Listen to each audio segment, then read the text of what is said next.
जय मसीह की मेरे प्रियो 21 सितंबर को 21 सितंबर को जो डिबेट हुआ है डैनियल राज और चंद्रा के बीच में, एंजल वी चंद्रा के बीच में जो डिबेट हुआ है अन्य भाषा को लेकर, वो अन्य भाषा जो स्वर्गीय भाषा, भेद की भाषा को लेकर, इस विषय को लेकर जो वाद विवाद हुआ है, जो डिबेट हुआ है, जो तर्क वितर्क हुआ है, क्या आपको लगता है कि हमको कुछ सीखने को मिला है? दोस्तों, मैंने पहले भी कहा था कि इस डिबेट के द्वारा हमें किसी तरह का लाभ नहीं होगा, कोई निष्कर्ष नहीं निकलेगा। ये शैतान की षड्यंत्र हैं, शैतान की षड्यंत्र हैं, मैंने कहा था। और दोस्तों, ये शैतान की षड्यंत्र हैं। जो काम हमें करना है उस काम से हमें भटकाने की कोशिश कर रहा है शैतान। और जो काम है, अभी जो अर्जेंट जो काम है वो है कलीसिया की एकता। कलीसिया की एकता की बहुत जरूरी है, क्योंकि कलीसिया सताई जा रही है और सुसमाचार को रोकने के लिए शैतान ने जो योजना बनाई है उसमें वो सफल हो रहा है। और हमारा कर्तव्य बनता है कि शैतान की इस षड्यंत्र को कभी सफल होने ना दे। उसके लिए हमें एकता में आना बहुत जरूरी है। दोस्तों, अगर आप चाहते हैं कि इस पृथ्वी पर परमेश्वर का राज्य आए तो उसके सुसमाचार को फैलाना होगा। और उसके सुसमाचार को रोकने वाले दुष्ट आत्माओं की सेना जो पृथ्वी पर काम कर रही हैं, उनको सबक सिखाना होगा। मसीह कलीसिया पर जो अन्याय हो रहा है, उस अन्याय के विरुद्ध हमें काम करना होगा, न्याय मांगना होगा। प्रभु यीशु मसीह जब इस पृथ्वी पे थे, उनके विरुद्ध में जो अन्याय हो रहा था, तो प्रभु यीशु मसीह खुद कहते हैं कि मुंह देखा न्याय ना करो, ठीक ठीक न्याय करो। प्रभु यीशु मसीह जो न्याय करने वाला परमेश्वर,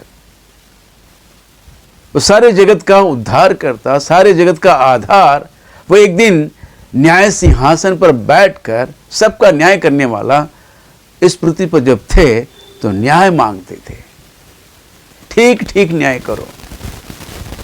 इसके लिए हम सबको पहले एकता में आना बहुत जरूरी है। इस तरह के बेकार के वाद विवाद को लेकर हमें अपना समय बर्बाद नहीं करना चाहिए। ये शैतान की षड्यंत्र हैं। और देखो कि उस डिबेट में कुछ निष्कर्ष निकला है। ये दोनों बड़े उत्साहित होकर बड़े ताव से कहने लगे कि अब देखो, दूध का दूध, पानी का पानी हो जाएगा। ये मूर्ख मंथन वाला मूर्ख प्रचारक जो कलीसिया को आज पूरी तरह भटका रहा है, ये बड़े बड़े ढींग मार रहा था कि अब अन्य भाषा जो शैतान की भाषा है, उसका अंत होने वाला है। दोस्तों, एक दिन इसका अंत होगा, ये पक्की बात है। वो दिन दूर नहीं, इसका भी अंत होगा। और रही बात एंजल वी चंद्रा के बारे में, मैंने तो सोचा था बहुत वचन के ज्ञानी हैं, लेकिन उनके पास तो कुछ नहीं है। ये दोनों एक सेलिब्रिटी है बस, और कुछ नहीं है। डिबेट के लिए तैयार हुए हैं और डिबेट में बैठे हैं, और डिबेट के नियम को उल्लंघन करके एक दूसरे के ऊपर चिल्ला रहे हैं, हंस रहे हैं, एक दूसरे का मजाक उड़ा रहे हैं, वो भी सोशल मीडिया पर, यूट्यूब पर। क्या बात है! ऐसे लोग परमेश्वर के राज्य को फैलाने के लिए इस पृथ्वी पर काम कर रहे हैं, क्या ये लोग परमेश्वर के द्वारा बुलाए हुए लोग हैं? जरा सोचिए मेरे दोस्तों। वचन कहता है कि आत्माओं को परखो, आत्माओं को परखो कि वो शैतान की ओर से है या परमेश्वर की ओर से है। जो परमेश्वर की ओर से होते हैं वो कलीसिया की एकता के विषय में सोचते हैं, क्योंकि आज हमारा ये कर्तव्य है, आज हमारे कर्तव्य है कि अनेक अनेक डिनोमिनेशन में बटी कलीसिया को एकता में लाए, क्योंकि ये सारा संसार दुष्ट के वश में और शैतान ने कलीसिया को पूरी तरह बिखेर दिया है। डिनोमिनेशन में बांटकर वो अपना राज्य चला रहा है। दोस्तों, हमें समझना होगा इस चीज को। तो डिबेट के दौरान जो बातें इन्होंने कही हैं और जिन वचनों को लेकर इनका वाद विवाद हुआ है, मैं उन वचनों का कुछ खुलासा करना चाहता हूं। कृपया आप ध्यान से सुनिए और अंत तक बने रहिए। सबसे पहले तो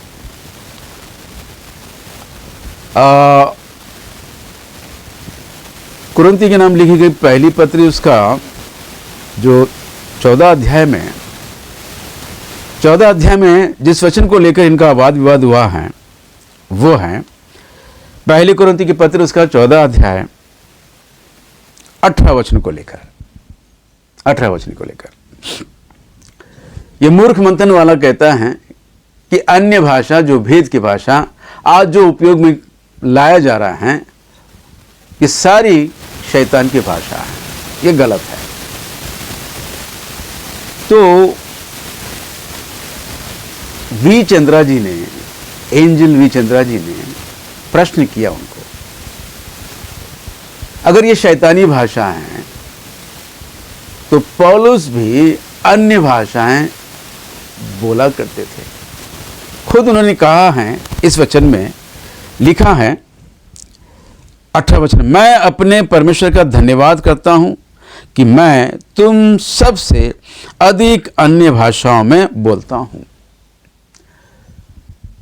तो क्या प्रेरित पौलुस जो अन्य भाषाओं का इस्तेमाल करते थे, क्या वो शैतानी भाषा है? तो तब डैनियल राज ने, ये मूर्ख मंथन प्रचारक का, ये जो मूर्ख प्रचारक हैं, ये कहते हैं कि 19 वचन पढ़ो।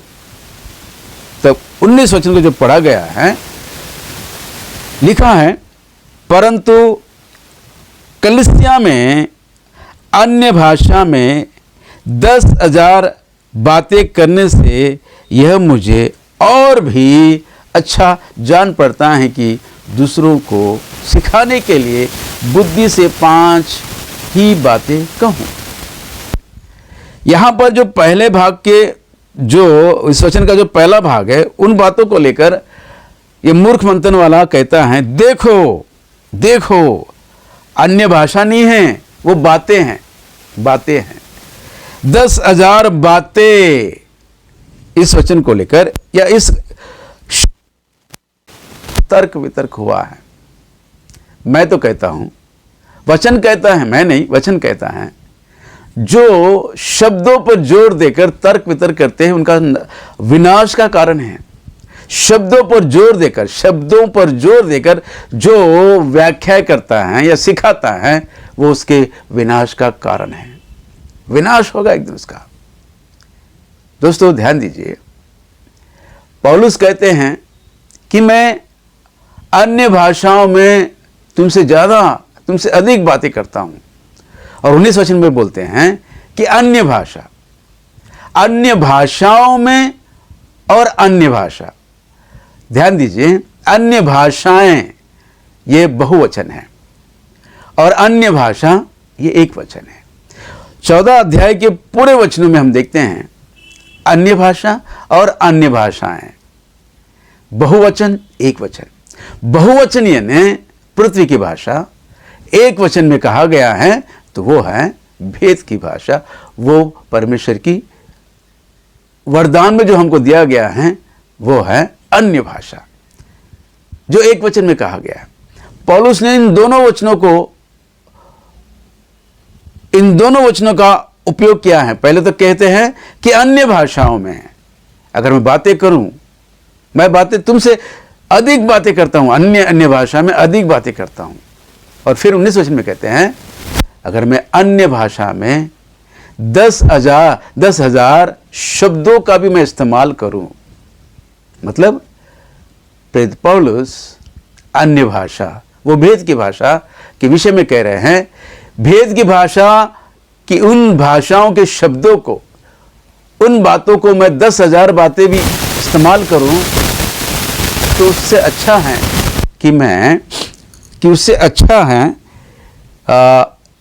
अच्छा है कि दूसरों को सिखाने के लिए बुद्धि से 5 ही बातें कहूं। तो क्या अब प्रश्न उठता है कि प्रेरित पौलुस जो अन्य भाषा में बातें करते हैं, अन्य भाषा और अन्य भाषा में बातें करते हैं, तो क्या वो शैतानी भाषा है? बातें कहता है ये मूर्ख मंथन वाला, अन्य भाषा नहीं, वो तो बातें करता है, भाषा में होने वाली बातें करता है। कौन सी बातें कर रहा है प्रेरित पौलुस? कौन सी बातों की जिक्र कर रहा है कि मैं बातें कहता हूं? कौन सी बातें हैं वो? अन्य भाषाओं में जो बातें हैं, जो शब्द हैं, उन बातों को मैं 10,000 बातों का भी मैं उच्चारण करूं या बातें करूं तो अच्छा है कि मैं कलीसियाओं को कुछ बुद्धि की बातें करूं, 5 बातें बुद्धि की बातें कहूं ताकि उनकी उन्नति हो। तो दोस्तों, अन्य भाषा भी हैं जो पृथ्वी की भाषा है। पृथ्वी की भाषा अन्य भाषा, और अन्य भाषा वो स्वर्गीय भाषा, वो भेद की भाषा है। इस मूर्ख को समझाओ कि प्रेरित पौलुस हमसे ज्यादा उस पहली सदी की कलीसियाओं में होने वाले सारे भक्तों से भी ज्यादा अन्य भाषाएं इस्तेमाल करते थे, अन्य भाषाओं में बातें करते थे। तो क्या प्रेरित पौलुस शैतान की भाषा उपयोग में लाते थे? इससे पूछो, इस मूर्ख मंथन वाले से पूछो दोस्तों। और इनका दूसरा जो वचन है, इनके बीच में और एक दूसरे वचन को लेकर जो वाद विवाद हुआ है वो है इसी अध्याय के 14 अध्याय, पहली कुरिन्थियों की पत्री 14 अध्याय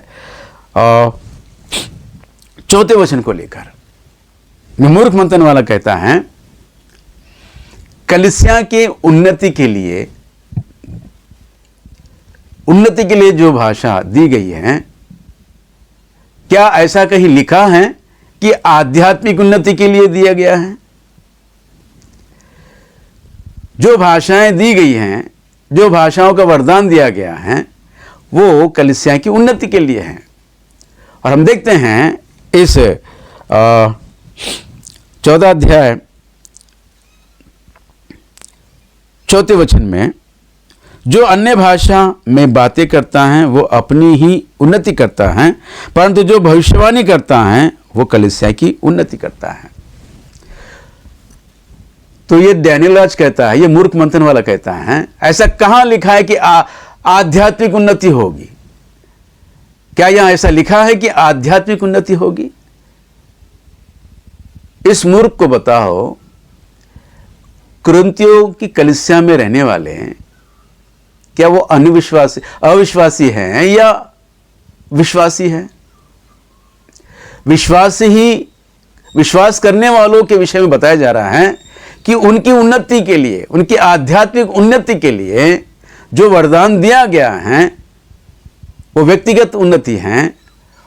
और कहते हैं उससे अच्छा है कि कलीसिया की उन्नति के लिए भविष्यवाणी करो। हो ना हो, जो कुछ भी करो उन्नति के लिए करो। उन्नति 2 प्रकार के हैं,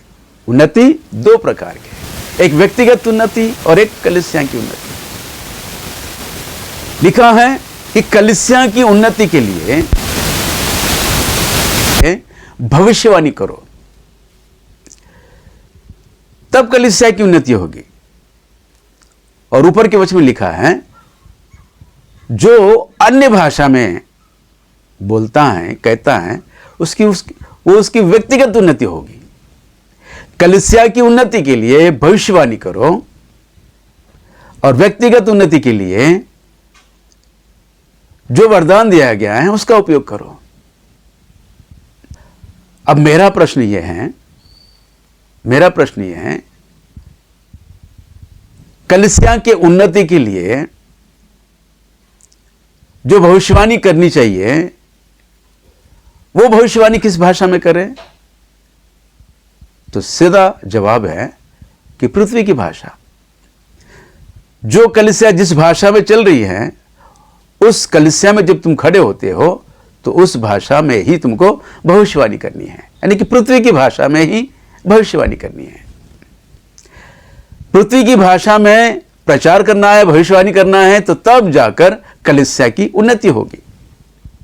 अब व्यक्तिगत उन्नति के लिए भी यहां पर कहा गया है कि व्यक्तिगत उन्नति के लिए जो भाषा तुम उपयोग में करते हो वो कौन सी भाषा है? फिर व्यक्तिगत उन्नति के लिए भी एक भाषा दी गई है, वो है भेद की भाषा। ऐसा कहां लिखा है? तो ऊपर के वचनों में लिखा हुआ है, दूसरे वचन में, क्योंकि जो अन्य भाषा में बातें करता है वह मनुष्य से नहीं परंतु परमेश्वर से बातें करता है, इसलिए कि उसकी बातें कोई नहीं समझता, क्योंकि यह भेद की भाषा है जो आत्मा में होकर कहता है। व्यक्तिगत उन्नति के लिए भेद की भाषा दी गई है, वही स्वर्गीय भाषा है, वही अन्य भाषा है। अन्य भाषा पृथ्वी की भाषा है और अन्य भाषा वो स्वर्गीय भाषा है, वो भेद की भाषा है। दोस्तों ध्यान दीजिए, इन दो वचनों को लेकर इस डिबेट में जो वाद विवाद हुआ है, उसका खुलासा पवित्र आत्मा परमेश्वर के द्वारा इस वीडियो में जो दिया गया है, कृपया इस वीडियो को औरों तक पहुंचाइए, और विशेषकर वो मूर्ख मंथन वाला मूर्ख प्रचारक के पास पहुंचाइए और वी चंद्रा एंजल के पास भी पहुंचाइए। मेरे आपसे निवेदन है, प्रार्थना है, सत्य के सहकर्मी बनो। जय मसीह की। Praise the Lord. आमीन, आमीन, आमीन।